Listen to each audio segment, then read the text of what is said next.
Welcome to a deep dive into the Ghaznavid Empire. Get ready for a fascinating journey back to the 10th century where we'll unearth the story of this really influential Islamic dynasty.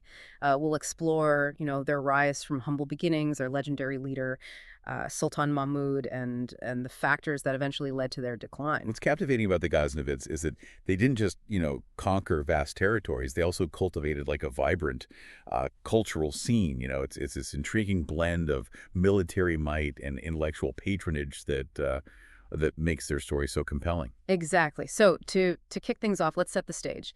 Imagine present-day Afghanistan, where a former Turkish slave soldier named Alp Tegan establishes a small kingdom in Ghazni around 963 CE. This becomes the first stepping stone for an empire that will stretch from Iran to India. Alptegin's successor, Sebuktigin, was a shrewd military leader who significantly expanded the Ghaznavid territory, laying the groundwork for his son, Mahmud, to inherit a powerful and ambitious kingdom. It's like Sebuktigin handed Mahmud a loaded catapult, primed for even greater conquests. And you know what's incredible? When Mahmud takes the throne in 998 CE, he sets his sights on India and leads 17 successful invasions. 17. Mahmud's military achievements were nothing short of remarkable. He was a brilliant strategist, consistently outmaneuvering his opponents. Take, for instance, the capture of the Somnath Temple in 1025 CE, one of the wealthiest Hindu shrines of its time. Okay, I need the details on this. How did he pull off such a daring feat? Did he have any like secret weapons or tactics? Well, Mahmud cleverly used a combination of military might and psychological warfare. He exploited the element of surprise, launching his attack during a pilgrimage festival when the temple was most vulnerable. He also employed war elephants, which must have been quite a spectacle to behold. The vast wealth seized from Somnath bolstered the Ghaznavid economy and further strengthened Mahmud's army. So not only was he a master strategist on the battlefield, but he also knew how to leverage those victories to further his ambitions. It sounds like this wasn't just a military conquest, but a calculated move to solidify his power. Precisely.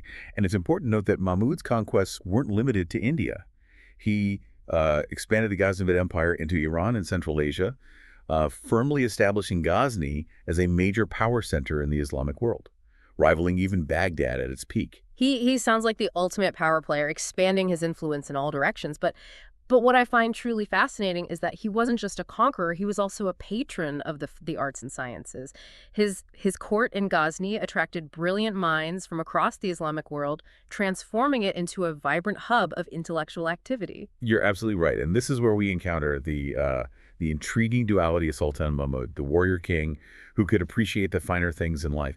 He understood that true power wasn't just about military dominance, but also about cultivating a flourishing cultural landscape. So amidst all the conquest and turmoil, there was this intellectual renaissance happening in Ghazni. It's quite a contrast, wouldn't you say? It makes you wonder what drew these scholars and artists to his court. One of the most notable figures drawn to Mahmud's court was the brilliant polymath al-Biruni.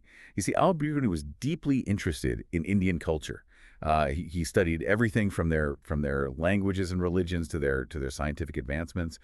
In fact, his book Kitab al-Hind offers incredible insights into 11th century India. So while Mahmud was conquering parts of India, al-Biruni was busy documenting and analyzing their culture. It's fascinating how their paths intertwined in this way. Exactly, and there's another remarkable figure we need to talk about: Ferdowsi, the celebrated Persian poet. Oh yes, I've heard about him. He wrote that epic poem, the Shahnameh, right? Precisely, the Shahnameh. It translates to the Book of Kings, and it recounts the history and mythology of Persia. Imagine a sprawling narrative filled with heroes, battles, and ancient wisdom. It's like Game of Thrones meets ancient Persian history. This masterpiece was commissioned by Sultan Mahmud himself and played a crucial role in shaping Persian cultural identity for centuries to come. It's amazing how these two seemingly contrasting narratives, conquest and cultural flourishing, played out simultaneously under Mahmud's reign. It makes you wonder about the true extent of his impact. Did he ultimately help or hinder the spread of knowledge and culture? What do you think? That's the million-dollar question, isn't it? And there's no easy answer. Mahmud's legacy is complex and multifaceted. On one hand, his military campaigns, while brutal, did open up channels for cultural exchange. Think about it. Scholars like al-Biruni wouldn't have had access to Indian knowledge without the Ghaznavid conquest. So you could argue that his conquests, in a roundabout way, facilitated a deeper understanding between different cultures. But I'm sure there are counter arguments to that as well. Weren't his conquests also responsible for a huge deal of destruction and loss of life? Absolutely. There's no denying the violence and suffering that accompanied Mahmud's campaigns. He was, after all, a conqueror driven by ambition and the desire for expansion.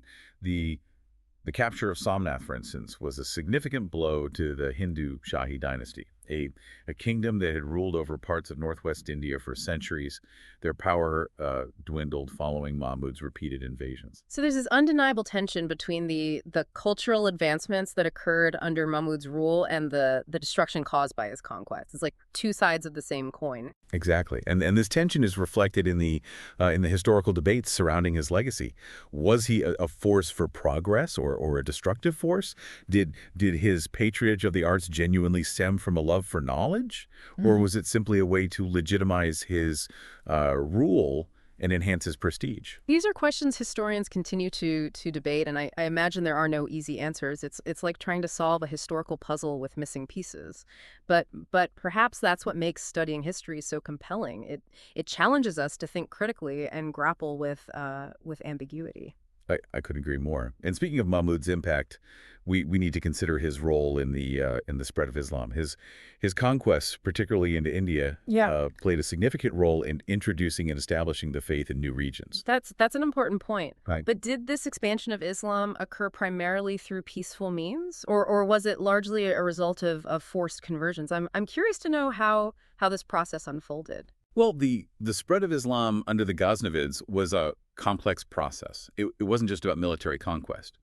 While Mahmud's campaigns did bring new territories under Islamic rule, the actual conversion of the population was a more gradual process, often influenced by Sufi missionaries, trade networks, and interactions with Muslim communities. So it wasn't simply a case of convert or perish. There were other factors at play that contributed to the gradual Islamization of these regions. Precisely. It's important to avoid simplistic narratives and recognize the nuances of historical change. The spread of Islam, like many cultural shifts, was a multi-layered process influenced by a variety of factors. It sounds like we're starting to unravel some of the complexities of Mahmud's legacy. But before we delve further into that, I'd like to shift gears for a moment and explore the broader impact of the Ghaznavids. What about their influence on future empires in the region? Yes. Their impact on the political landscape, particularly in India, was significant.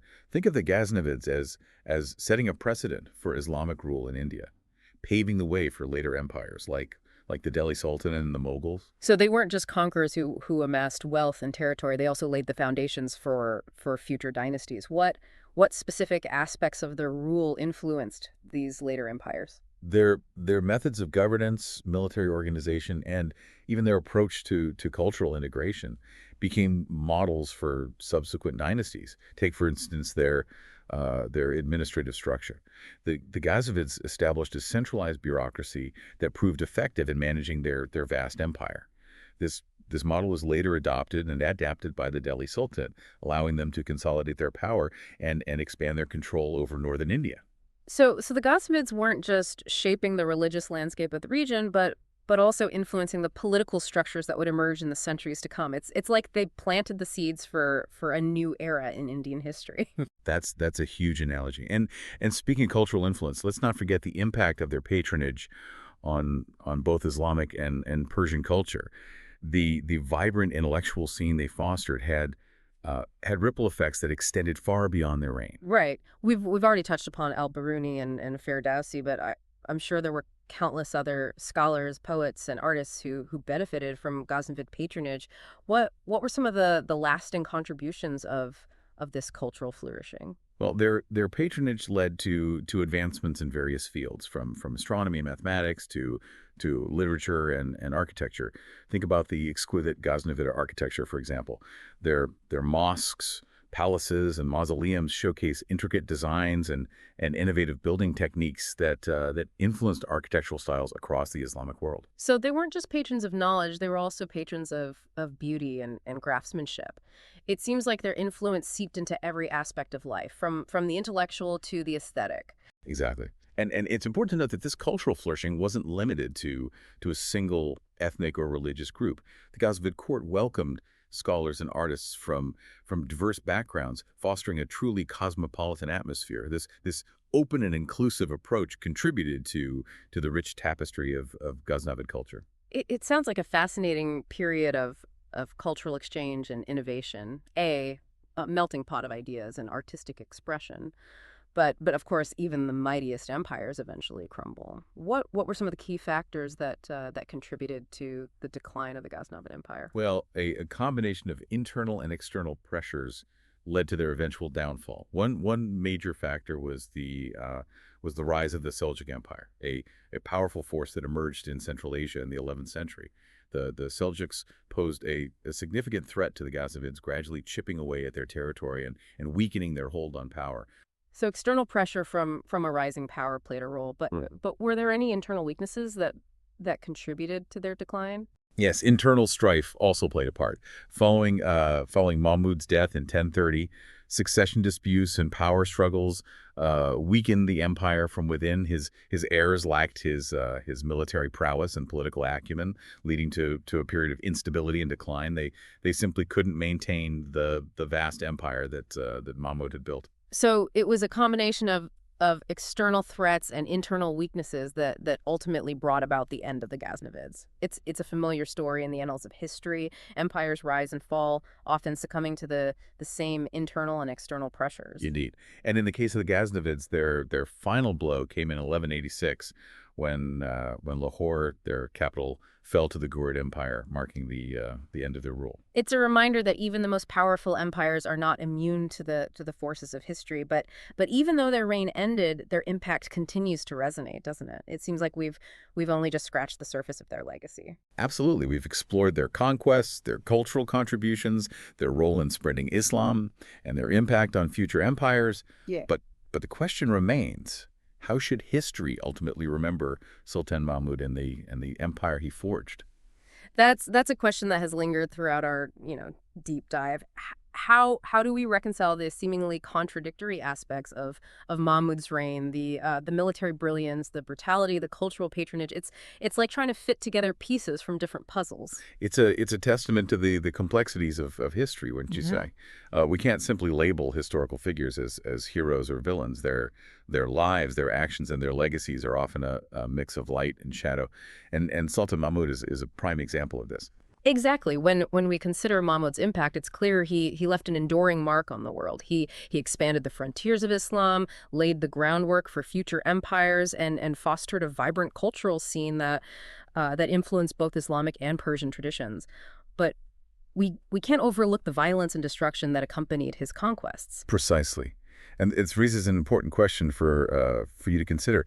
Do you think the cultural advancements that occurred under Mahmud's reign outweigh the human cost of his conquest? Could those advancements have happened without the bloodshed? That's a tough one. It's like asking if the ends justify the means. There's no easy answer, and it forces us to grapple with the moral complexities of history. It reminds us that progress is often messy and intertwined with both positive and negative consequences. And that's the beauty of engaging with history, isn't it? It challenges us to think critically, to question assumptions, and to wrestle with difficult questions that have no simple answers. It's not just about memorizing dates and names. It's about grappling with the complexities of the human story, understanding the forces that have shaped our world, and perhaps even learning from the mistakes of the past. Well said. And I think the story of the Ghaznavid Empire, with all its triumphs and tragedies, serves as a powerful reminder of this. So as we conclude our deep dive into the Ghaznavid Empire, we leave you with this thought-provoking question to ponder. How